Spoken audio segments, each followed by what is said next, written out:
സ്ഥാനത്തിന്റെ ഒക്കെയാണ്. യാക്കൂബിന്റെ കുട്ടിയാണ്. ഒരു പ്രത്യേകത കൂടി പറയാം, ഞാനും മാഷും യാക്കൂബിന്റെ ഗുരുനാഥന്മാരാണ്, വിവരിച്ചിട്ടില്ല. അപ്പോ ഞങ്ങൾ പഠിപ്പിച്ച ഒരു കുട്ടിയുടെ കുട്ടിയും കൂടിയാണ്. മാഷ് പോകുന്ന ഈ വർഷത്തിലേറെ നിറം പകരുന്നത്. നല്ലൊരു കൈ കൊടുക്കാം, നല്ലൊരു കൈ. 90കളിൽ 3ാം ക്ലാസ്സിൽ ഞാൻ യാക്കൂബിന്റെ ക്ലാസ് മാഷായിരുന്നു. ഓക്കെ, ഇപ്പോൾ ആ കുട്ടിയെ ചേർക്കാൻ നിന്ന് യാക്കൂബ് എത്തിയപ്പോൾ അത് ഒരുപക്ഷെ കാലത്തിന്റെ ഒരു പുനർവായന കൂടിയായിട്ട് കാണുകയാണ്. ഏറ്റവും മനോഹരമായ ഒരു ചടങ്ങ്. മിടുക്കനായ കുട്ടിയാണ്. അവന്റെ ചേട്ടൻ 3C പഠിക്കുന്നുണ്ട്. അപ്പൊ അനിയനും മിടുക്കനാകുമെന്ന് തന്നെ വിചാരിക്കാം. നല്ല മിടുക്കനായ കുട്ടിയാണ് ആദ്യം ചേർക്കുക. നല്ലൊരു കൈ എടുക്കുക, നല്ലൊരു കൈ.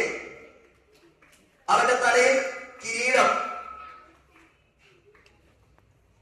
ബഹുമാനപ്പെട്ട മാനേജർ ഇപ്പോൾ ധരിപ്പിക്കുന്ന നല്ലൊരു കൈ.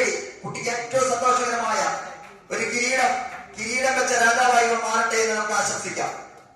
നല്ല കൈ കൊടുക്കുക. എന്റെ കൈ അടിക്കാൻ ഏതോ ഒരു മണി പോലെ കൈരണ്ടോ കൈ ഇരുന്നിട്ട് അത് വാങ്ങണ്ട, ശബ്ദം ഉണ്ടാകും. 2 കൈകൾ അടിക്കുമ്പോൾ മനോഹരമായ ഒരു ശബ്ദം പുറപ്പെടും. ക്യാമറ കണ്ണുകൾ മിന്നട്ടെ, ക്യാമറ കണ്ണുകൾ മിന്നട്ടെ. വരമ്പനാലിൽ യാക്കൂബിന്റെ മകൻ 1ാം ക്ലാസ്സിൽ പ്രഥമ പൗരനായി ജോയിൻ ചെയ്ത പേര് വേറെ സന്തോഷത്തോടെ അറിയിക്കുക. ഓക്കെ, വളരെ വളരെ സന്തോഷം. നല്ലൊരു അനുഗ്രഹീതമായ മുഹൂർത്തം. ഇനി യാക്കൂബ് അവനെ ചേർത്ത്